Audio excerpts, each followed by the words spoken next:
Hey everyone, welcome to Off the Air, where we recorded an entire hour and 17 minutes, an hour and 17-minute episode where at the end of it, my audio sounded like this. But I need to get my suit. I'm getting that on yesterday. So we're now re-recording that episode and pretending we've never had these conversations before. Welcome Wait, no, back. hold on. Can you play it again? I really couldn't tell the difference. What? I couldn't tell the difference. Can you play it again? Didn't sound different. Sounded just like you normally. Is this a bit? It's clearly a bit, Noah. Jesus. So in the other episode, it was early enough in the day that I was allowed to get mad at the kids who were playing in my street. But now it's 9 p.m. and all the kids are inside because it's dark as shit out. Noah. Oh. In that case, Are you the grouchy old man now? Fired up. I will get re-fired up at the kids these days. Except it's not the kids. It's not. It's the Amish again. It's the Amish. Honestly, I'm really excited to hear your Amish story again because it's just really good. It's really dumb, and I'm really mad about it. All right. So play it again, Sam.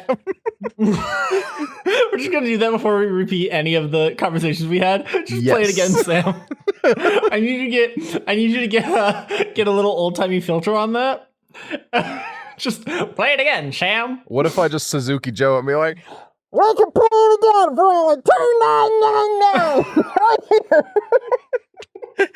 Oh, this is a different energy than we had earlier. Oh boy, we are tired. We are not ready for this. All right, let's go. The Amish. The Amish. So Michelle and I went on a little trip yesterday. We decided to go down into the Philadelphia area a little bit because she's going out of town in a week or two to go visit her folks. And they asked for but one thing, and that was some ginger snap candies from the Amish, from the little Amish market that we have or had back where I used to live in Pennsylvania. Yeah, that's fantastic. So we're like, you know what? Cool. We're going to go down. We're going to go to Philly. We managed to meet up with Dave, friend of the podcast, and Brian, also friend of the podcast, and Tom, enemy of me in Mario Kart. Got a very socially distanced dinner. Very safe. We tried to be as cautious about everything as we could. Had some banging crab cakes. But before all the good stuff happened, we went to the Amish market. And now I've been to the Amish market a couple of times, and I don't love it there because it is always a little crowded. And in our current timeline, it's not great. When Michelle went last time, they were restricting how many people could get into the building. They had closed down the little cafe area, no indoor seating. Yeah. And you could only have, 30, 40 people in the building, whatever. And so there was lines around the building, and Michelle's like, all right, we're going to get there early. So we get there, and she's like, hey, look, they're just letting people in. No line. Cool. And I'm like, all right, that's... it is what it is. I've been in crowded stores before. COVID doesn't mean people stop shopping. So we go in, we find our little ginger snaps. It's a little more crowded than I would like, but people aren't like shoving or jostling or anything. People are being pretty good. Everyone's wearing a mask. Yeah, as you do. All the customers are wearing a mask. We get to our checkout, and we check out. We get our little candies, and I notice, from a distance that looked like a normal mask, but now that I'm up close and looking at this young Amish woman in front of me, that mask is real thin. Oh, that mask is, I can see through that. Which is not how you should be wearing a mask, in case you were confused. And like, I'm used to people like being stupid and having it like, oh, it's below their nose, right? That bothers me, but at least it's something, right? Yeah. This silk like mesh mask wasn't doing anything. It was doing quite literally nothing. And I was like, wow, that's kind of scuffed. And then I noticed the other people who weren't wearing masks, they were wearing what I thought were face shields, actually were wearing Jaws from James Bond, lower jaws made out of plastic. Not literally, like it was just a small sheet of plastic that went from like either ear down over their mouth and sometimes vaguely over their nose before going back up to connect to the other ear, which also is doing literally nothing. Oh yeah. And I'm like, that's really bad. I don't like that. But we had already decided we were going to get some little food from the cafe and eat it in the car because we weren't going to eat inside because we're not idiots. Yeah. So we get our food, and as I'm in the line for food, I'm like, we're going down the line. I noticed the thing that actually set me off, which is one of those little placards that's like, I have a medical condition and therefore I can't wear a mask. If you ask me what my medical condition is, it's a violation of HIPAA. And under title whatever 24.7 or something like that of whatever law, you could be fined up to $18,000. And Noah, no. The beginning of my frustration was no, that's not true. That's just a lie. Like that's just a lie. That's not a thing. HIPAA doesn't protect person to person. It protects doctors. Now it is a shaky doctor-patient ground. If a business is asking a person, there is some shakiness there. Yes, but it doesn't have anything to do with a person asking a person. Yeah, the person can ask you all I want, and if I were a business, I could ask you. I can still ask, and then if you don't tell me, I can still be like, "Well, sorry, policy is you have to wear a mask. You can't come in. Doesn't matter what your stupid thing is. Doesn't matter. It's not a violation of like whatever the thing is. Oh, you have to accept. You can't discriminate based on whatever. That doesn't include medical health. You can tell people to fuck off if they're not wearing a mask. Anyway, that pissed me off. What bothered me part two was that these were printed. These weren't like somebody had written these up. These were printed and had like a little, like, the little fake federal seal or whatever on it. Yeah. Which means that somebody went to the trouble of printing these out for these poor Amish people. And then the part three hit me. And the part three was what really set me off, which is whomst among us got the Amish, the I love my community, the we are all in this together, we're going to go raise a barn tomorrow and raise another one the day after that. The fucking, there are 90 people in my whole community and we know each other by name. And we've been to everyone's weddings and childbirths and whatever. Who convinced them to be anti-maskers? Who went out into these poor, like on some level I get it. Like, you're in a small enough community, you are rural. And it's actually, I was reading up on it. I was talking to Michelle about it rather. Apparently in rural communities, you're actually like the huge spike started in like major cities, but it's equally bad in rural communities because rural communities, while they're not as populated, everyone out there is just like, yeah, dude, I'm like in the middle of nowhere. I don't need to wear a mask. I know everybody I talk to. Yep. Which is not how that works. Mood. That's not how it works. Not for me, but like how people around here act. Yeah, people do be like that. And I maybe yelled to Michelle. I don't yell at Michelle very often. Yelled to Michelle about how I could not believe that some Republican ass, fucking conservative ass, the masks are conspiracy by the government ass, made it out to the Amish and was like, guys, you got to listen. Or at least that Amish community, not all Amish. That Amish community, and was like, guys, you got to listen to me. You guys can't be wearing masks. It's a violation of your human rights. And the government already violates all your human rights by letting you live out in the middle of nowhere without much government oversight at all. You see, you don't understand. The government wants all your rights, and so therefore you can't wear a mask. Of all the people I expected, there are groups of people in the world that I expected to not wear masks, right? There are stupid people out there. Of all the people, I didn't expect I can sew together me and my daughters can sew together 90 masks in 12 hours and it would be enough for the entire community and that would be it. It would be a one-day event. Did not expect them to be the ones to be like, nah, dude, we're not wearing masks. We're not wearing masks because fuck you. Because fuck you, that's why. There's no good reason. And I'm livid. And moral of the story is Amish are canceled and no longer friends of the podcast. Enemies of the podcast, even. The Amish weren't friends of the podcast. Amish, listen. I would love to see fucking, what was it from way back 2-3 years ago? The Amish Juggalo show. I want to see them take on Amish not wearing masks. Yeah. I was so mad. I'm still so mad. It is more than 24 hours later, and I'm still furious that somebody had managed to convince an entire community of fucking religious people that are outside of like the standard, like what people, they're outside of the norm, at least for America. Yeah. They're distinct and separate. They managed to convince this whole group of people that, nah, dude, gotta not wear masks. Can't wear masks because can't do it. Don't worry about it. And I'm so mad. It's just like, why? What is the point of it? It's like, exactly. Especially if it's someone working at like an Amish market, like you're talking about, where like these people see a lot of people on a very regular basis. These are not people that don't come in contact with a lot of people. You know? I'm so angry. I expect the Amish as like a community to be very on board with like, we're all in this together. Mm-hmm. It's a team effort, whatever. And I can't fathom who among them was like, nah, dude, we're all in this together except for wearing masks. Cause fuck that noise. It's just very disappointing. I don't know. I just wanted the Amish to be better, I don't expect much from the Amish. I don't. But every now and again, you look at them and you're like, I expect them to have good food, to have great woodworking skills, to be very relatively kind if you show up at their front door, and care about their community. And you know what? They don't care about the community. Apparently. That group of Amish, I'm sure there's plenty of Amish who are wearing masks and being safe, whatever. I'm sure. But still, But I've never met them, so I can't be sure they exist. And that's how it works. Mm-hmm. Everyone knows that if you can't verify something with your own eyes, it doesn't exist. Exactly. You know what? That's what got them. That's how they got in on this in the first place. See, it bums me out that not only did someone come in and sell them on it, but the Amish don't have printers, dude. They don't even have electricity. Somebody had to come in and print that out for them. Someone came and they were like, you know how I could get you out of having to wear those masks, see? Oh, there's no way I'll to do print it. this out for you. Well, They can't yell at you then. And then they're like, let me give you I'm so mad.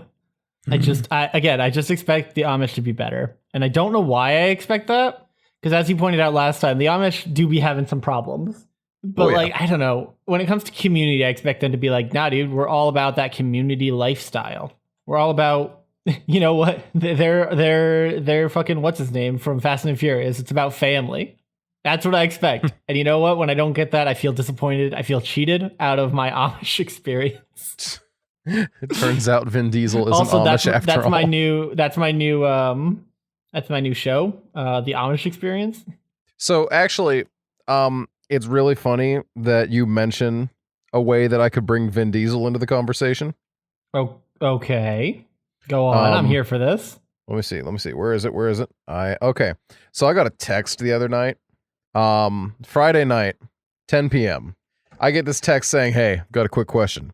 If you were trapped in a burning building right by the fire exit and it split perfectly in half, leaving Pitbull, Mr. Worldwide, and Vin Diesel on the other side, and you could only save one of them, who are you choosing? Vin Diesel. What?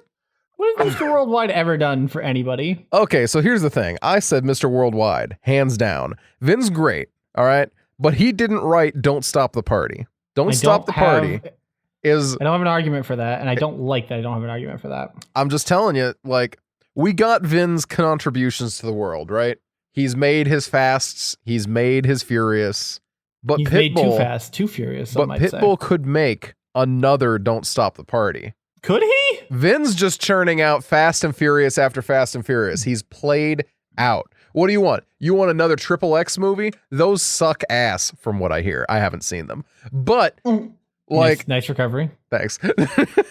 But you know what? Vin's done his bit for society.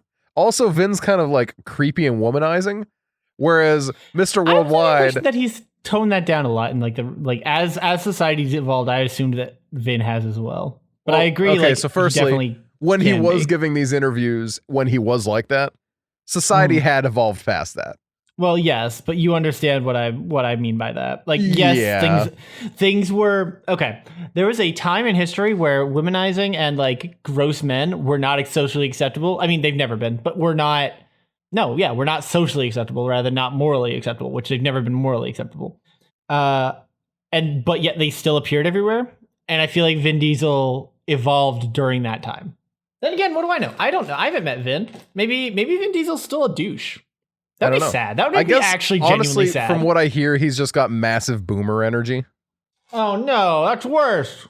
Oh yeah, he loves Facebook and Instagram Live, like loves it. So on like behind the scenes stuff for Fast and the Furious, he'd be like, "Hey, we're doing another Instagram Live. We're doing a Facebook Live," getting all up in his co-stars' faces, and they're just like, "Oh, yep, there he is again." One time he was on Instagram Live. Goes Vin Dieseling it up. And then he got distracted and put his phone in his pocket, and it was there for 10 minutes before he pulled it out. He's like, "Oh, I'm still on that live." And he turned it off. I hate everything about that. I'm just saying, Pitbull's never done me like that. Are you genuinely trying to tell me that Pitbull would never do you like that, though? Yeah. I do. Yeah, not I don't think Pitbull would ever do that. I don't buy it. I think Pitbull 100% is capable of horrible things, like being that. No, I think Pitbull, Pitbull would never do any of the mean things that I definitely. I mean, he definitely has. He definitely. There's no world in which he hasn't. There's I'm no way to that he's not to let this kind of womanizing.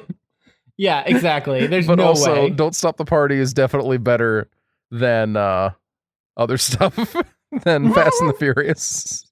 I'll give you that. But yeah, I don't know. I just remembered that now. I'm sorry. So one of the things that we did. I'd rather talk about Vin Diesel than anything else. I'll be honest. That's super fair. Oh my gosh. Anyway, I'm sorry. I just talk about anything. Pick a topic. We don't have to go back to what we know. No, I do want to talk about our own people. We did a double beer corner in the last episode, and I want to talk about that. But I'm just really angry that this man you lost your last one. No. We've got this big event coming up at work, and there's a man who emails he just emailed me now. It's 9:22 on a Sunday night. Save it for tomorrow morning. Okay.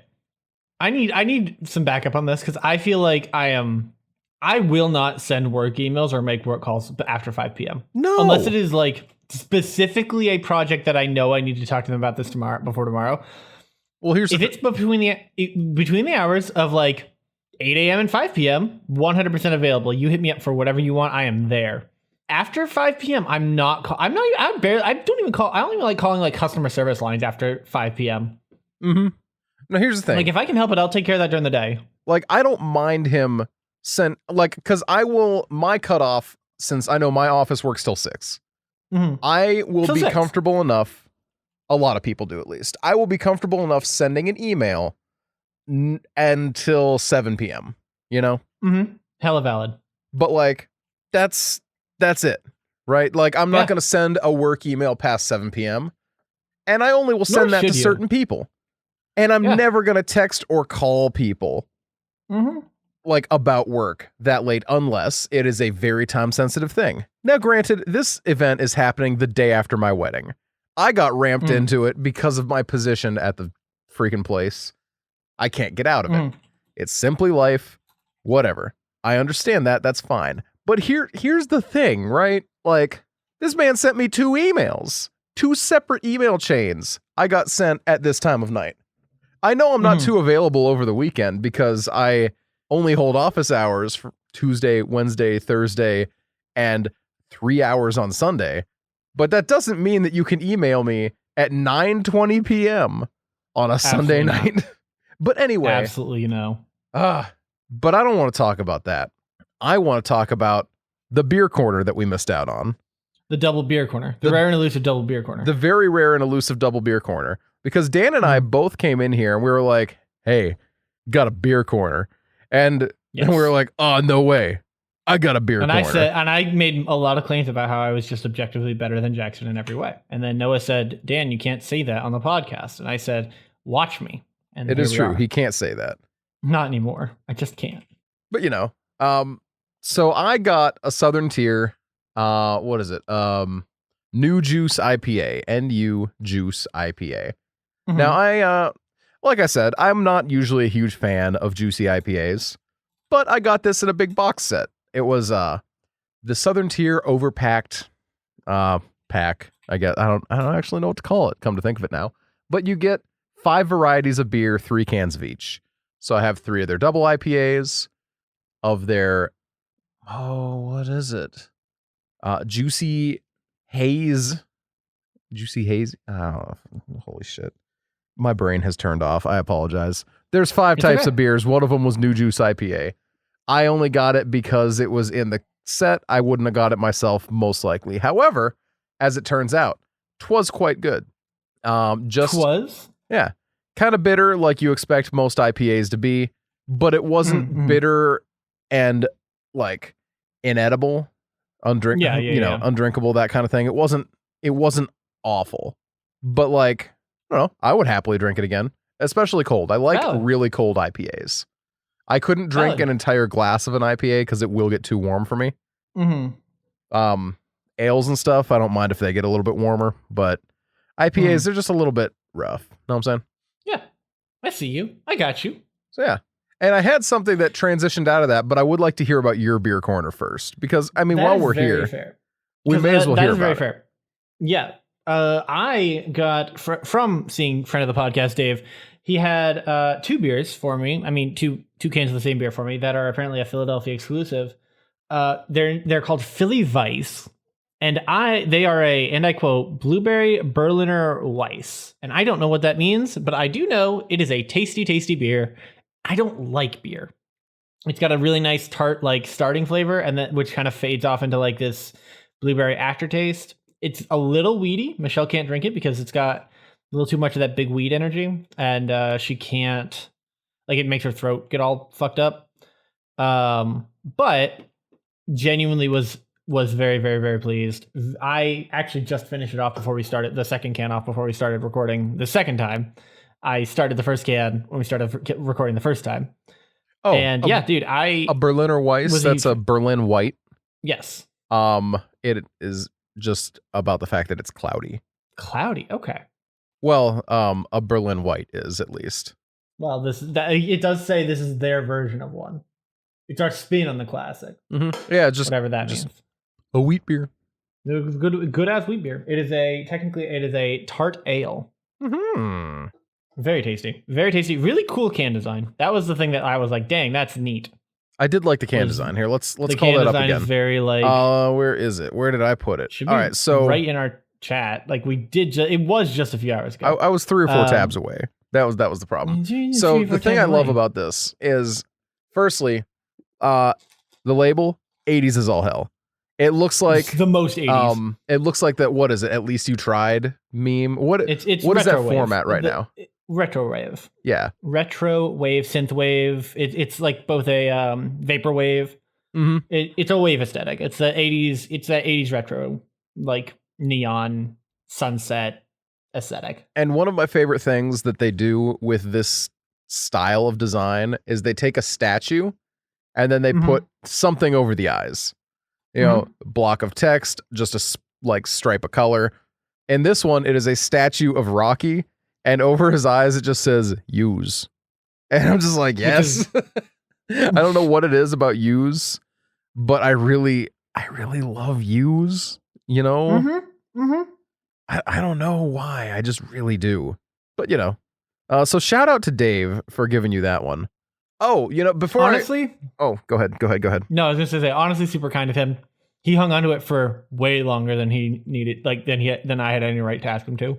So I wanted to say something about making cider, but I in my downtime today, I actually ended up watching one of my like all-time favorite movies, and I wanted to ask you if you had seen it and if you liked it. Okay. Because I think there's a chance that you might. So it's The Blob. It's a really good movie. It's a horror sci-fi. Hold on, I can't tell if you're fucking with me on this or not. Like there's 2 versions. There was one from 1958. I'm more partial to the 1988 version. Dave. Somebody put you up to this. I know it was. I've never seen The Blob. I just know it exists. But Dan, how did you not even know this movie existed? I've never heard of The Blob before, ever. I can't believe that. Okay. I literally can't believe. Context. Dave had a birthday stream. I went in on that birthday stream. It was a good old-fashioned time with some good old-fashioned friends, at the end of which I got hella roasted, or near the end of which I got hella roasted because we were playing Super Fight, and one of the characters was Blob. To which I said, yeah, the Blob. As in the X-Men character, you know, cool, perfect, great choice to have in a fight. To which everyone else who lad was like, nah, dude, it's 100% not that. It is 100% the movie. Just the monster from the movie. The movie, yeah. And I maintain that I still don't know how people thought, like, no, 100% you're incorrect. It's this. But whatever. I got so much hell for it. Now here's the thing, okay? I would give you a pass, but The Blob is one of those cultural touchstone movies where like everyone knows that this movie exists even if you haven't seen it. Like, I've never seen it, and I could still give you like the rundown of like what the movie is generally about. Yeah. You know? And it's just like Dave messaged me. Here, let me read the message to you because it was so polite. He's like, "Dear Noah, on tomorrow's podcast, please roast Dan, who has never heard of the film The Blob, parentheses, or its remake, period. Thank you, comma, Dave." And it's the most formal Dave DM I have ever canceled? received in my life. Oh, you can't cancel Dave when you canceled yourself by not knowing what The Blob. I literally can give you a pass for never having seen The Blob. I'm not worried about that. I've never heard of The Blob. But the fact that this is something you've never heard of, it's like, nope. The Blob is just, it's like, the concept of The Blob is pervasive throughout sci-fi. It's just blob that eats things, right? Yeah. Yeah. No. But it came to be in 58. Like, it's an old movie. You're an old movie. I've never heard that one before. I'm not going to lie to you. That's a first. But like, listen, how? I will not be held accountable for not watching average at best horror movies from the 50s. It's not even the fact that it's a horror movie. You don't need to be held accountable for missing out on 50s horror. That's fine, dude. There's some really weird ones and there's some really good ones. It's the fact that this is classic sci-fi. I am literally blown away that this was not something in your dad's bag. My dad didn't watch a lot of 50s movies. He watched a lot of 50s television. I guess, but he always struck me as a big sci-fi guy. He is, but he also, didn't pass it along to me. 100% feels like something that he'd really like. Listen, I don't know what to tell you beyond I'm not sorry. This thing was so before ratings that it was just rated approved. That's it. It has Steve McQueen in it. I do love that. That is I'm sorry. There's something about it's just rating approved is very funny to me. Kevin Dillon is the only name that I recognize off of the remake. Oh, and Bill Moseley. Bill Moseley was in that. Who? Bill Moseley's a horror guy. You probably are not familiar. He played Chop Top in Texas Chainsaw 2. I don't know, dude. I don't know what you want from me. I got nothing. I don't know. I mean, I guess I understand and respect the roast. I get that. But I don't know, dude. I don't know I don't know what to do. Honestly, as long as you understand and respect the roast, there is nothing else that I really want out of this. It's just Dave messaged me and told me about it, and I'm like, no, there's no way. But there's a way. So yeah, there we go. Yeah, I don't know. I got nothing. So on a happier note, I made cider this week, and it was freaking fantastic. Yes, you did. So I was just minding my own business, and then I had this intrusive thought in my mind, and I'm like, make a hot buttered rum. And who am I to discount the thoughts of my mind when they say such delicious things, right? Yeah, as is the way of it. Now, this is the first time I've made hot buttered rum, so I'm like, all right, let's see what we do with this. As it turns out, it's stupidly easy. There are complicated ways to do it, and there's the lazy man's way to do it, and you can already know which one I did. Was it you went the hard way, right? You decided to work hard and be proud of yourself when you were done? And watch Forged in Fire / New Girl. I can't remember which one I watched that night with Nina, and just veg. So absolutely not. I made it as easy as I could. But here's the thing, right? The recipe I found outside of me disregarding a lot of it, I realized, oh, you know what would go great with this is apple cider. And that was one of the things they were like, oh yeah, you can substitute apple cider instead of the hot water. And I'm like, okay, well, let's get some apple cider. And then I saw a TikTok, and that TikTok taught me how to make apple cider. I'm like, holy shit, I could just make apple cider. That's insane. So, my dude, you already know what I did because I talked about it for an extensive time on the last recorded episode. But I'm going to tell you again. So here's what happened, right? I popped out my slow cooker for the first time.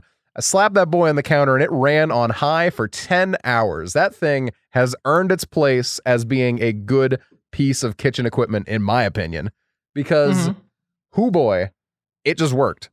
Now, so, there's only one problem with my cider.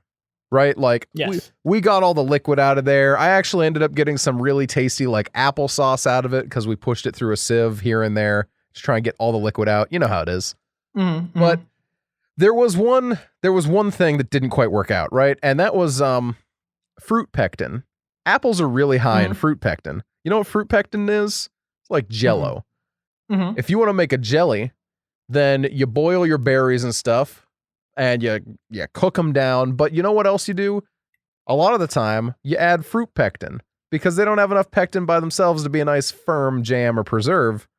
So, you add a little something, something. Mm-hmm. Now, the only problem with this is that my apple cider, when it's cold, I have developed a lot of pectin in it. And boy, howdy, it's thick.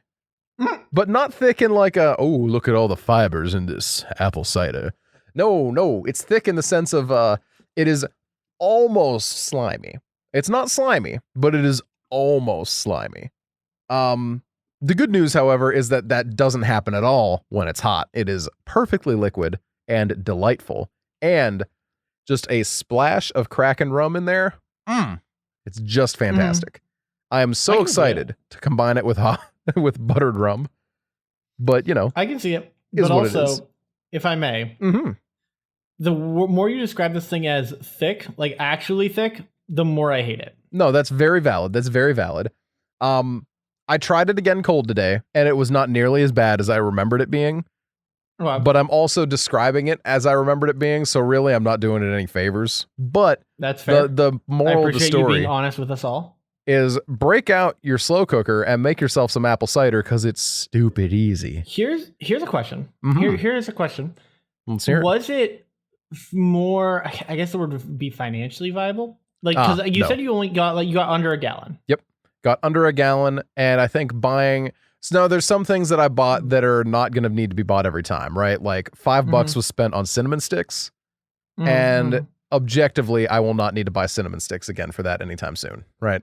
Yeah, you bought them once. Exactly. However, no, it is not cheaper than just buying a gallon at the store. But you know what would make it cheaper is if you like picked your own apples or something like that. The main thing you want to do is get a little bit of variety going in there. So like if you're getting all the same kind of apples, like a Gala apple or something like that, buy yourself some Granny Smith to pop in there and you're going to be good.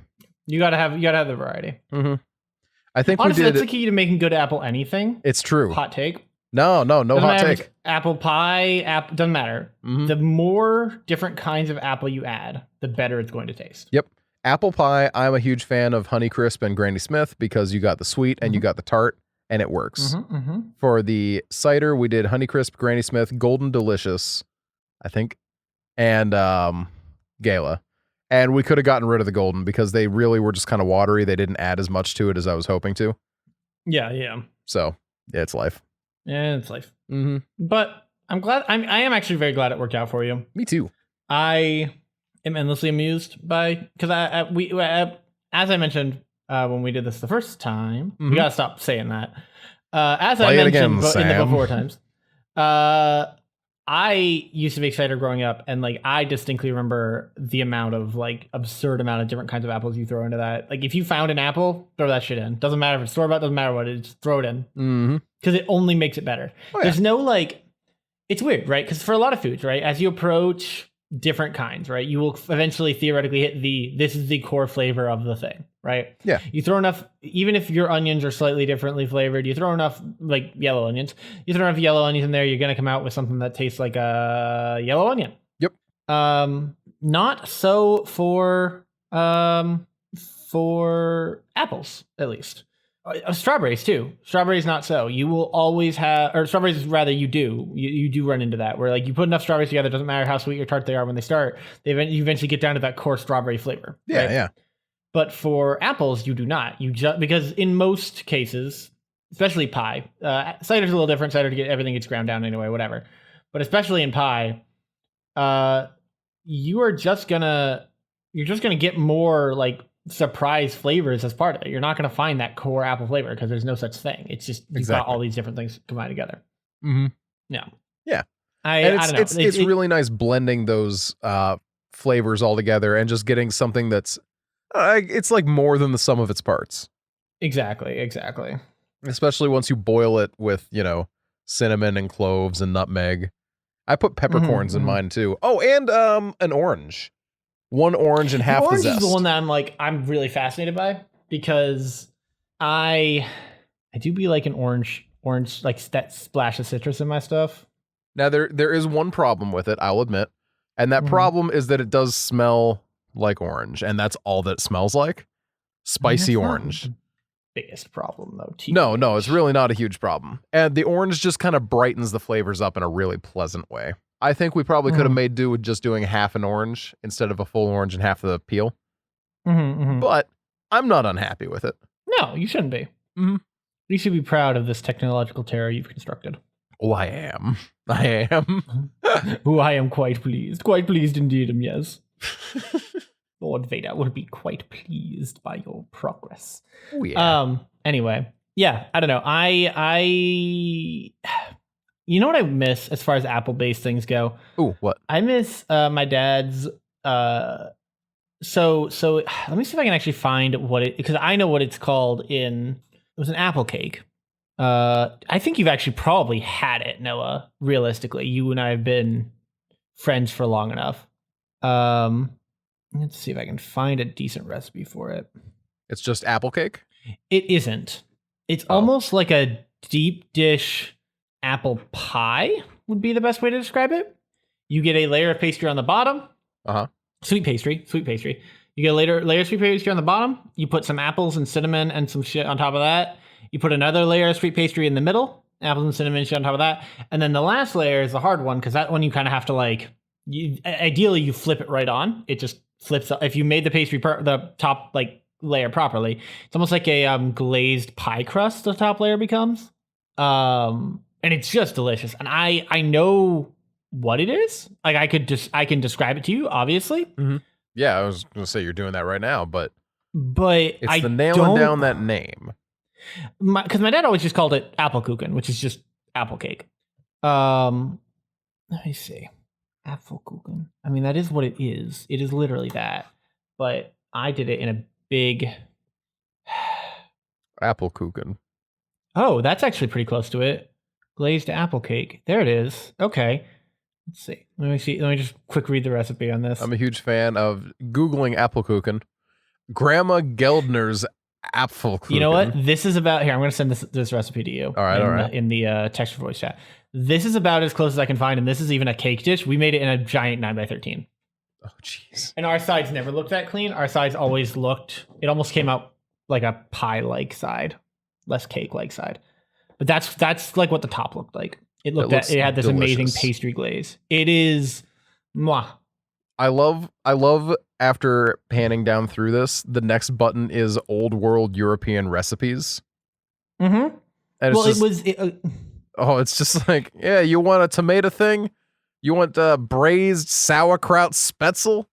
I got you. You want Hungarian goulash soup, veal goulash, chicken paprika, tricolor stuffed peppers and sausages, mushroom and barley soup, crispy chicken and tsimmies, cauliflower and mushroom kugel. Well, it is literally an old. It is the only cabbage old borscht family recipe that I have. It is the only old family recipe that I've ever heard of. Fantastic. It is straight up because it came Apfelkuchen. It came. My family is on my dad's side, half German. And yeah, this is where. So that's where it does come across. It is a old world European recipe, and for the love of God, I can't find a good version of the recipe anywhere. Personally, I'm a huge fan of how many old world recipes were like, yeah, so we don't have a way to preserve this food, so instead we cooked the shit out of a 1-inch crust. You don't eat the crust, though. Don't eat that. That's what's to keep the bugs out. You can't eat that. And then you eat the inside. Boom. Yeah. Pastries. Pastries. Oh, I love stuff like this. This sounds really good, though. It's so good. I'm going to see if I can. I'm actually going to literally text my dad right now, live on the air. He's not going to respond to me right now. But I would love if he did. I would straight up die. I would be very pleased. Oh, that's fantastic. So, actually, this episode, it does come out in the first day of October. And I got to say, I think I would be remiss if I didn't use this as an opportunity to plug October. So I hate your October plugs, but go on. Well, it's okay. You just plugged Apple Cake, so I'm gonna plug a scary movie. And this is one that's not just gonna be just a scary movie. This isn't gonna be like me like, and today we're going to talk about the human centipede. Nah, we're not doing anything dumb like that. Dan, have you seen Snowpiercer? I actually have. Okay, I have seen a lot of Snowpiercer. I have not seen it completely beginning to end. I've seen a lot of bits and pieces of it. I actually would watch Snowpiercer. That's the train one, right? Yeah. Yeah. I've seen a lot of video essays on it. I just have never seen it in its entirety. Have you seen the video essay that compares it to Willy Wonka? Is that the one you're talking about? No, but that sounds amazing. Oh. That's a great comparison. I love that just on like principle. It's the gist of the video essay is that it is a spiritual successor to the Wonka movie. It's a dark, gritty take on the Wonka movie. No. It's not a dark, gritty take on the Wonka movie. It is a literal spiritual sequel. Okay. Yeah, that's the.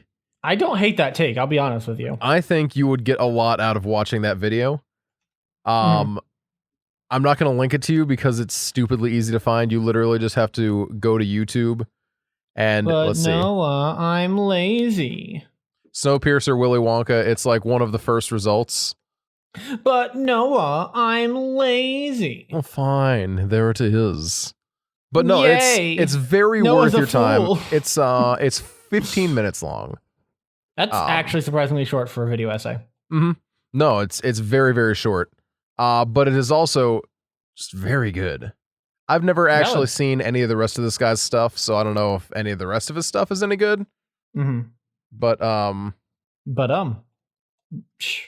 that joke was terrible too. It is late at night, you guys. We've been trying to record by like 6 p.m. most days nowadays, and like we are distinctly well past that now. We are well into it is nighttime. Noah is tired. I've got weird energy going on. It's something. We're out here, you know? No, I think we might in fact be out here. We really do be. Doobie doo. How dare you? Easily. I have no respect for myself or others. All right, so I don't want to end an episode early because I feel bad about that. So no. We have well, here's my question. Do I recount my ending story or do we hit a different thing? I feel as though, as much as I love your ending story from the previous, I think we got to hold on to that. Okay. Because I don't know if you can tell it with the same ferocity that you did the first time. Oh, just you wait, bitch. Strap in. I'm going to tell you about how here we go. Nina and I went apartment hunting. Now tell me this, Dan. When you go and you make an appointment with someone, when do you show up? You tell me this right now. In an ideal world? Yes, in an ideal world. Exactly on time. Exactly on time? Well, you're incredibly wrong, but I will accept it for the time being. I am an exactly on time. If I am early, I feel weird. If I am late, I feel terrible. Well, at least you feel terrible if you're late. I am the kind of person that likes to show up. What kind of gremlin do I look like? I don't know. I like to show up about 10 to 15 minutes early, unless it's to a private event with friends, in which case I try to show up about 20 minutes in because I feel bad about being the first one there. You know? Mm-hmm. Nobody wants to be the first person at a party. Exactly. But you know who does want to be the first person at places? At like, I don't know, an apartment walkthrough. So Nina and I were looking at a couple apartments. We had one that I was 100% sold on, but on the off chance that it didn't go through because we were told that a couple other people were looking at it, we wanted to, branch out, and we found another place. And this place, it wasn't ideal. It was fine, right? It was more expensive than we wanted it to be, but it also wasn't so expensive as to be like, no, exactly. I can't possibly do this. It was just we had a budget. We kind of looked above it because we were like, well, if we don't fall in love with it, no big loss. If we do fall in love with it, great. And that's exactly what we were thinking, because the logic being we wanted to get out of where we're at now and move into Erie proper. And this apartment would have placed us each like 10 minutes away from work. Literally insanely close to work. Especially considering right now I'm driving 50 minutes to work. Nina gets to live the high life right now. of living 10 minutes away from work because that's where she's staying at the time being, which big jealous. But Yeah, it is dude, what it is. no. It is what it is, you know. I lived that life for 4 months, It's and just being able so to good. bike to work every day was a gift. Dude, that's the thing I miss most about the barbershop is being able to walk to work every day. I Valid. didn't do it every day, but I could, you know? No, but you could. You had that option. If you were like, man, it feels good to be out, I'm going to just take a little walk. You could do that. Mm-hmm. So, you know, we decided to go check this place out. And because of how things went, you know, we were buying shoes for the wedding and stuff because we, you know, getting married in 13 days as of recording, and we didn't have 8 shoes days, yet. I think, from this episode. Yep, 9 days from the episode. 9 days. Yeah. Yep. So, you know, things No pressure. clearly going great for us. But, you know, we went out and got our shoes. I did some stuff at work, and we ran out of stuff to do. So we end up showing up at this apartment interview 20 minutes early. Not ideal, but not too bad, you know? Yeah. We're chilling in the car and just kind of killing time. And it gets to be like 5 till, and I'm like, all right, I want to get out of the car now so it doesn't look like we're just like sitting here weird. So you're not casing the joint? Exactly. Because you are clearly a hooligan. Exactly. Well, that's the thing. Like, now, let's back up to the hooligan thing. I had decided, Nina and I were talking about it, and since this place was not our first choice, I decided, you know what? I am going to wear, like, my punk vest, because if this 'Cause you're a person... punk. Well, that's the thing. Like, if this person has such a huge issue with how I dress right off the bat, honestly, I don't want to rent from them. We're clearly we're not gonna gel. I know I'm never gonna really interact with them, but like, you know... But it still matters. It really does. So what ends up happening is I'm wearing my vest, and Nina was, she's got these dope monster face masks. That's pretty good. Yeah, I think I've seen a couple of them, yeah. A big orc face with gold teeth and tusks printed on it. It's sick as hell. So we're just chilling at the car, waiting. And it's now 5 after. And nothing happens. And some of you may have seen me tweet about this. You may have seen on my Twitter feed that I was like, new prospective landlord making a shit first impression because they are not here. And, you know, and, you know, I was mad because I'm like, okay, I planned about 30 minutes for this, and now they're going to make me late for my next one. So, you know, now it's 10 minutes late. And then somewhere between 10 and 15 minutes, I get a phone call. It's like, oh my gosh, I'm so sorry. I thought it was 1 o'clock. It turns out it's past 2. Are you guys at the apartment? And I'm like, yeah, I'm here. And she's like, oh my gosh. In hindsight, you know what? That should have been your like, we're not here. Sorry, we changed our mind. Honestly, this wasn't a place I was that sold on anyway. We should have dipped right then. But thankfully we didn't, because it gets better.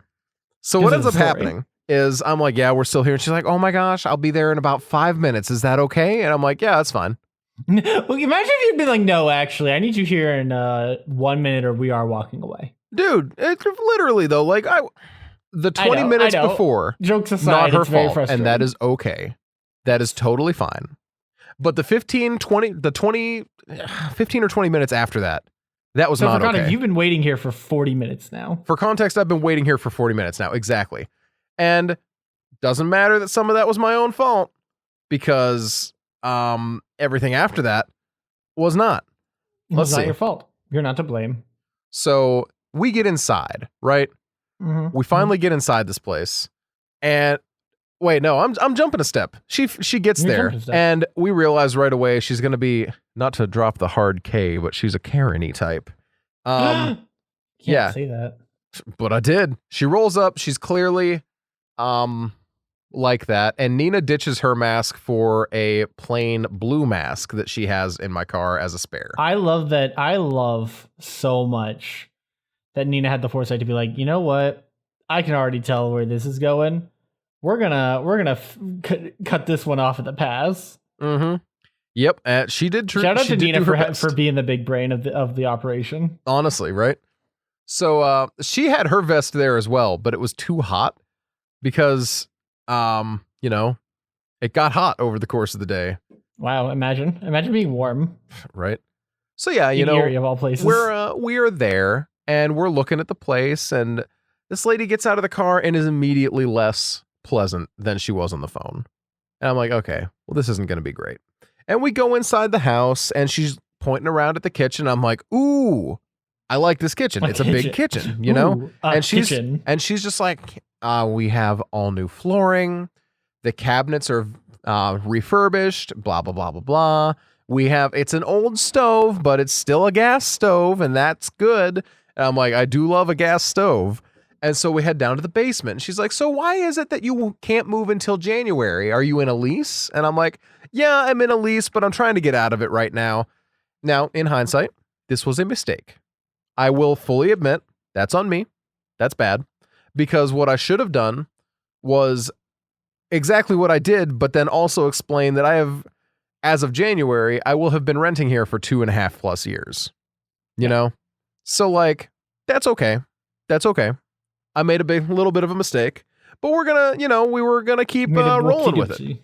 We get down into the basement and she shows us and she's like, and that's what I affectionately call a slop sink. Ha ha ha. Big bucket sink like everyone has in their basement. And I'm looking around and I'm like, all right, this place is pretty clean. Really clean, like fresh paint, fresh stuff, So what I said was, so, just out of curiosity, do you ever have any like issues with like leaks or flooding in the basement? And she's like, oh no, the old tenant apparently had some issues, but my husband came down and fixed them up right away. And I'm like, oh, okay, that's great. That's exactly the kind of answer you want to hear. Admitted that there was a bit of a problem, but that it got fixed. And that's great. I like that, That's good. That is a good answer. What then happened though was I wanted to clarify that I wasn't thinking that she was trying to pull one over on me. So I just tried to get a little bit of conversation happening, as you do. So I tried to tell her that when my parents moved into their house back in the late 90s, they had issues with their basement because we moved in December. And that December, not only was it a December of freak snowstorms with a snow warning, they moved literally in a stay home snow warning. They did not realize. It was a different time, No cell phones to tell you to stay home. Just saying. Exactly. But it was also one that had a freak thaw in the middle of January and our basement filled with 4 feet of water and they lost a lot of stuff, not cool. Because they did just move. And where do you move things when you move? Where do you move things when you move? And the basement and the attic was still full of things, ? So, it is what it is. It sucked, but I wanted to try and inject that. So like we got a little bit of personality. I get a little bit of back and forth going with this lady so that she doesn't think I'm like just harassing her for answers. So she doesn't think you're a narc. And while I'm in the middle of explaining why, she cuts me off and says, yes, we're really aware of how much damage water can cause. So we get right on that. I'm like, all right, that was a little rude, but okay, no big deal. She's very passionate about her water. Exactly. So we walk right through the living room. We do not stop there for a second. We go upstairs. Do not pass go. Do not collect $200. Not even a little bit. The only carpet in the place was really kind of weirdly thick carpet in the hallway, upstairs, and on the stairs. The rest of it was all like fake hardwood, which I have no issues with that. But the fake hardwood all looked new, and the walls were all fresh painted, which, as you pointed out to me, that is a law in Pennsylvania. You do need to fresh paint the walls. You have to fresh paint your walls when you move. That is or when someone moves out of one apartment into another. The landlord is supposed to fresh paint the walls every time. Supposedly, a lot of them are supposed to do. I think they're highly encouraged to do fresh carpeting, but a lot don't for obvious reasons. Yeah, no. Honestly, shampooing a carpet, like steam cleaning it, 99% of the time is more than enough. Yeah, but it is what it is. We poke around. The bathroom is nicely enough laid out. It's a little small, but it's nicely enough laid out. There was a big and a small bedroom. They were fine. The bottom floor, it's a townhouse, like the kind of, what do you really want? The biggest living room that you can get while you're also trying to get the biggest kitchen you can get. It's not great, but it's not terrible. However, I need to point out again, we definitely never stopped in that living room. We got pushed right through not even for a moment. Area. No, not even for a minute. We spent like 7 minutes touring this house. Now, I don't know about you, but in my mind, renting an apartment, you kind of want to be convinced to rent it, right? Yeah. Like I want to have someone as I'm walking through the living room, even if we don't stop, be like, and then you got these gorgeous front windows. They let in a lot of natural light, yada, yada, yada. And I'm like, okay, that would be cool. Mm-hmm. But, you want to be wined and dined. Exactly. I just want to be wined and dined a little bit instead of just Doesn't have to be much. Getting Doesn't have to be a ton around. of whining and dining. No, not at all. Then we get back downstairs and we start talking about some more stuff. And she made some comment about how the couple next door was just like a young couple with a kid. Very nice and quiet. Now, here's the funny thing about that, though, is... She did say earlier about do the other bit about the noise, because that makes more sense in context. Exactly. Tell earlier. Tell them about the noise. Play it again, Sam. Earlier, when we were on our way in... It's a pretty gigantic elephant in the room, all right? We're sitting there the whole time, and while we were sitting in this driveway, we realized there's a fire station across the street. You know why we know that, Dan? Because it went off? Because it went off, and we had a freaking fire engine head down the street. As it turns out, it wasn't an emergency. They just did a quick loop around the neighborhood. Must have been some practice drill or something, and they went back. But I still saw it. And I'm like, ooh. Still was a thing. That and you could were get like, loud. That's a thing. Granted, since I was 5 years old, I grew up with train tracks in my backyard.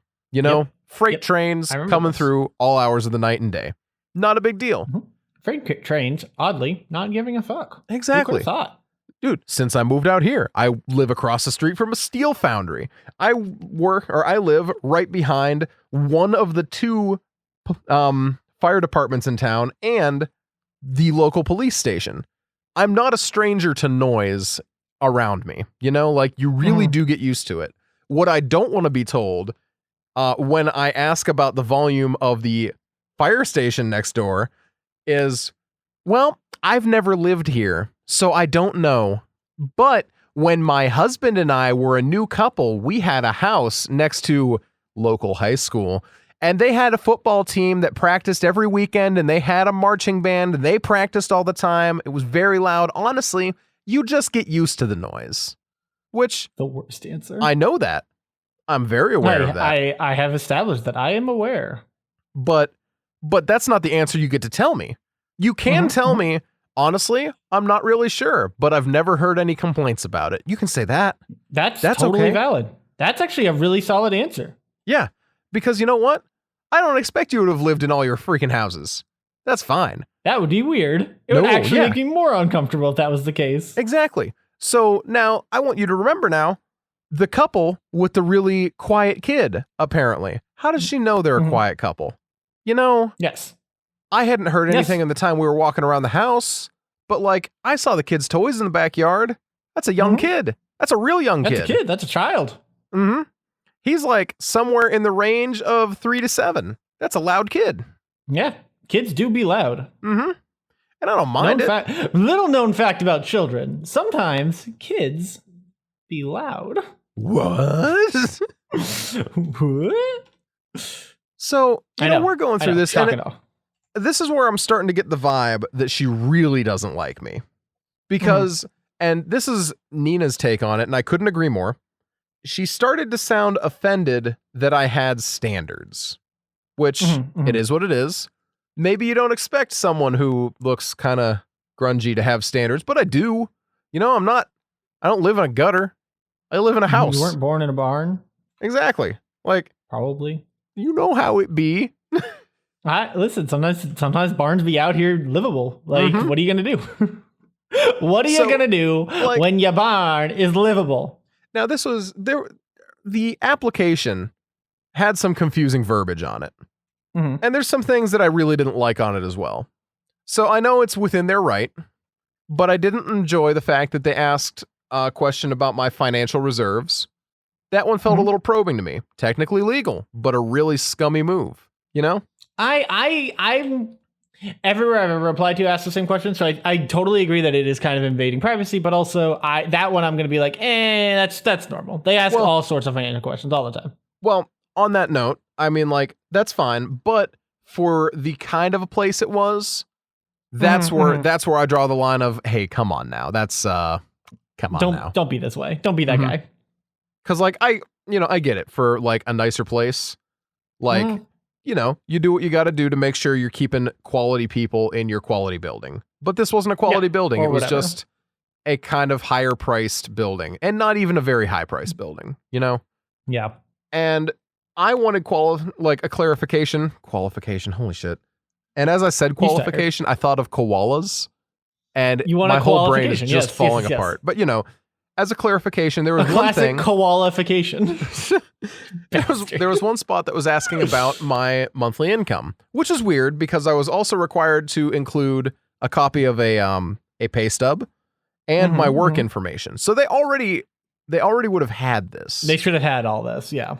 So I just wanted to clarify because it said source, name, address, phone number, and amount. And there were like 6 lines for that. So I'm like, okay. So I just want to know what this means. Does this mean you want me to break up my income by like hobby income and like job income? And she's like, well, it's pretty much just what it says, monthly income. Which, firstly, bitch, I can read. Doesn't answer the question at all. That doesn't answer my question in the slightest. I want to know, hey, how am I supposed to clarify my income? Because there were clauses in this that were like, I'm not allowed to leave a single section blank. Even if it doesn't apply to me, I just have to mark not applicable. And they could like legally come after me if I misrepresented myself in this application. Yeah. There's a lot of clauses about weird. that. It's super weird. I don't know why you wouldn't want that. God. Stop being such a nerd. Right? So after she got like really weird about me asking a clarifying question, she was really trying to rush us out of there. And I'm realizing that like, because we talked about this, you give like 30 minutes to walk through a place. You're not trying to get sold on it like you're selling a house or something like that, but like give them a second to like... You want wine and dined a little bit is what I think I said. Exactly. That's all I wanted was her to like act like she wanted me to have the apartment even if she didn't, And, she's clearly starting to get a little put off by the fact that I keep asking all these questions. And then we hit my personal favorite part where she says... she tells me where I can submit the application and there's a phone number if I have any other questions and stuff like that. The usual end of a talk things. So I'm like, oh, actually, I have an almost completed application in the car with me right now. I just need to get a couple other last minute details on it. I could give it to you right now. And she said, well, what did she say? Oh, she was just like, well, we really only need the front page filled out. To which you said, huh. Yeah. It didn't make sense to me, especially considering all the fine print about how I had to fill the whole thing out, But this all starts to stack up where she then starts talking about how much the rent is. And she's like, well, just remember the rent is this much a month. But you have to pay for the electric and the gas and the water and the sewage and the trash and the recycling. Which water, sewage, trash, and recycling are the same bill, firstly. Again, all the normal things that one would pay for in this context. And it's clear that she was just trying to stack things up to make the bills look scarier and try and scare us away. And I'm just like, yeah, I know. And that's how it ended. Yeah. And I don't like it because it much like with the sandwich shop thing when we came to visit you guys, right? It was just a really weird, uncomfortable moment that I don't know why it happened because it didn't need to happen that way. It had no reason to be as uncomfortable as it was. It had no reason at all to be that uncomfortable. There was no reason. There was no justification for how uncomfortable it was. But man, there it was. But boy, they did in fact want it to be as uncomfortable as possible. They sure did go there. And yeah, it's just one of those things where it's like, I get it, right? You want, if you're owning a business, you want to have a certain class of people come in. But you also, here's my very firm take. You need to attract a certain class of people if you want only that class of people, right? Yeah. And a townhouse on a road where the grass was all dead isn't the place to do that. Also, she got really like pissy about me asking about like lawn care because I saw that the grass was the same height for my prospective place and the neighbor's place. And I'm like, so do you guys mow the lawn or is the neighbor mowing the lawn? Like, is that something you handle? And she just got like real stuttery for a second. She's like, we have someone handle that. And I'm like, yeah, I think that's a really reasonable question. I don't think that's that weird to ask personally, but she did. And then we went and we checked out another place and it was worlds better. Fantastic. Everything was great. and Everything we're went signing on that perfectly one. and you have no problems. Yeah, we have a basement, we have a yard. It is everything I want it to be. And I love it. I'm so glad. I'm glad that you found somewhere that you are real happy with. Me too. You know, it's a nice way to wrap out the month. So I never even talked about Snowpiercer. We just started talking about Willy Wonka. You started about talking about Snowpiercer. We can talk about Snowpiercer next week. I am down to talk about Snowpiercer. You just talked about how it had a thing. Yeah, it's worth watching. That's my whole Halloween. Watch Snowpiercer. Drinks apple cider. Do we get a no? Is this when we start getting Noah's Halloween corner again? This is where we start getting Noah's Halloween corner, except for next week. Is that no, wait, not next week. Is that a week after? Yeah, I'm getting married on the 10th, so I will not be recording. Married exactly, I will not be recording on the 11th. Nerd. That will be a Dan and Jackson only episode. But you know, it is what it is. We do have 2 shout outs. I got 2 of the shout outs now, and then 2 of the shout outs will ideally be next week. So from Sam, who we last week, you know, we did set her up as the big redemption arc villain of the podcast, where she's gonna have a redemption arc probably around like March. I think so. Maybe February even. That's about halfway, dude. But it really does work out with what she says, because she and I quote, my shout out for this month is, I will capture the Avatar and regain my honor. Suzuki Joe will see that I am worthy. And I mean, not for nothing, we set up Suzuki Joe as kind of like the Ozai of the season. Here we are. Here we are. Sam setting herself up as Zuko. Sam really wants that big Zuko energy, which is a choice, but hey, you know, whatever. Hi. Who am I to judge the whys and wherefore of You may Lady remember Zuko? me from when I tried to kill you. Hi, Zuko here. Oh, I love that. God, that whole sequence is so funny. It's just perfect. It's a big mood, as it were. It really is. He's so pure. He's such a dumbass. I love him so much. Big dumbass energy. He's the only big dumbass spooky boy that I'm like, you know what? I get it. I get this one. He's just That's just because he's like a hair away from being one of your D&D characters. I mean, okay, first of all, sir, how dare you? Second of all, no, that actually is really valid. I hadn't considered it in that light. Is what it is. It all do be like that. We have one other shout out, and this one's from Emma. She says, for me, just shout out Casual Obsession. So Casual Obsession is a horror movie podcast that Emma is hosting with me, Jeff, and Nina. It is, I would say, a very good time. Last episode, we talked about Insidious. This coming week, in 2 days, actually, we're going to talk about Poltergeist, the 1982 movie that was not directed by Steven Spielberg. So, yeah. So, you know, check it out.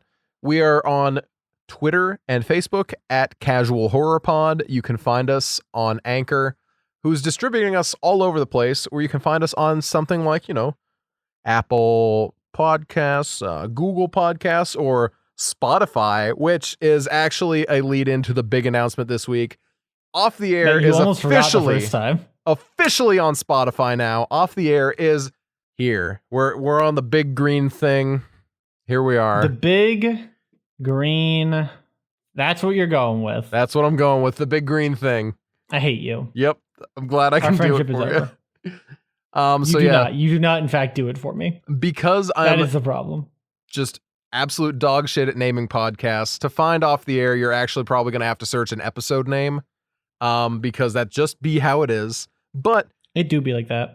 If you search Off the Air, what the hell is this episode named? I did name it already. Cider, Beer, and the Amish. Then you will find this episode, and you can follow us on Spotify. Also, you know, like it's time for us to end. It's been a long episode, so let's just push some plugs real quick. We're going to talk about exactly right. I mean, oh no, first take, first try. You can find me as Bubba the Bad, Sam. BUBBAD. Got him. You can find me as Bubba the Bad, BUBBADABAD. Twitch, Twitter, and Insta. I am streaming on Tuesdays and Thursdays. I will not be streaming on Thursday the 8th or Tuesday the 13th because I am getting married.